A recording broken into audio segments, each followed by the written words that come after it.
Welcome to spanner automotive. ఈ రోజు మన దగ్గరకు వచ్చింది మహీంద్రా XUV 300. ఈ వెహికల్ లో ఏంటంటే మనం డెంటింగ్ పెయింటింగ్ రిపేర్ కోసం వచ్చింది. టీఆర్ నంబరే ఉంది వెహికల్ కి. సో ఇక్కడ డిక్కీ దగ్గర ఒక దగ్గర డ్యామేజ్ అయితే ఆల్రెడీ నిన్న మనము డెంటింగ్ వర్క్ కంప్లీట్ అయిపోయింది. డెంటింగ్ చేసేసినాము. ఈ డోర్ ఒకటి మనం రీపేర్ చేస్తున్నాం. ఇక్కడ చిన్నగా డెంట్ ఉండే, ఇటు సైడ్ ఒకటి డోర్ డ్యామేజ్ ఉండే. సో ఇది కూడా డెంటింగ్ వర్క్ అయిపోయింది. పెయింటింగ్ వర్క్ అవుతుంది. రన్నింగ్ బోర్డ్ డ్యామేజ్ ఉంటే ప్లాస్టిక్ రిపేర్ అది మనం చేస్తున్నాము. బానెట్ పైన కుక్కలు ఎక్కేసినాయి, స్క్రాచెస్ పడ్డాయి చాలా. సో ఆల్రెడీ టెఫ్లాన్ కోటింగ్ చేయించారంట కస్టమర్. సో సాటిస్ఫై అవ్వలేదు. సో డీప్ గా క్లియర్ కట్ అయింది, పెయింట్ కూడా కట్ అయింది కాబట్టి 4 ప్యానల్స్ మనము ఈ వెహికల్ లో డెంటింగ్ పెయింటింగ్ చేస్తున్నాము. Bonnet, left side door, left side rear door, right side rear door and dickey 4 panels మనం డెంటింగ్ పెయింటింగ్ చేస్తున్నాము. అదే విధంగా అది రన్నింగ్ బోర్డ్ ఒకటి ప్లాస్టిక్ రిపేర్ మనం చేస్తున్నాము. సో వీడియోని ఎండ్ వరకు తప్పక చూడండి. స్పానర్ ఆటోమోటివ్ ఛానల్ ని సబ్స్క్రైబ్ అండ్ ఫాలో తప్పక చేసుకోండి.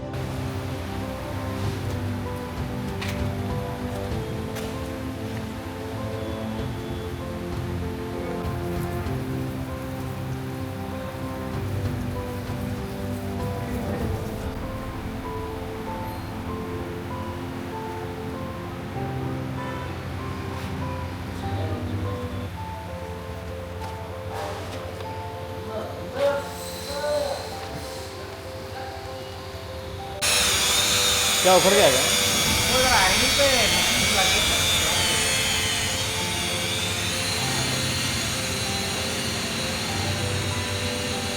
సో ఈ XUV 300 వెహికల్ యొక్క వర్క్ డెంటింగ్ పెయింటింగ్ వర్క్ మొత్తం కంప్లీట్ అయిపోయింది. దీంట్లో ఏంటంటే back side dickey and right side rear door, right side quarter panel మనం డెంటింగ్ పెయింటింగ్ చేసినాము అండ్ ఫ్రంట్ హుడ్ మనం డెంటింగ్ పెయింటింగ్ చేసినాము. సో ఇలాంటి మళ్ళీ బాడీ రిపేర్ వర్క్ కోసం విజిట్ స్పానర్ ఆటోమోటివ్. మా workshop Kukatpally Nexus mall back side Gopal Nagar ఏరియాలో ఉంది. మంజీరా పైప్ లైన్ రోడ్ అంటారు దీన్ని. హైటెక్ సిటీ అండ్ హైఫీస్పేట్ రైల్వే స్టేషన్ కి మధ్యలో ఉంటుంది. Thank you for watching spanner automotive.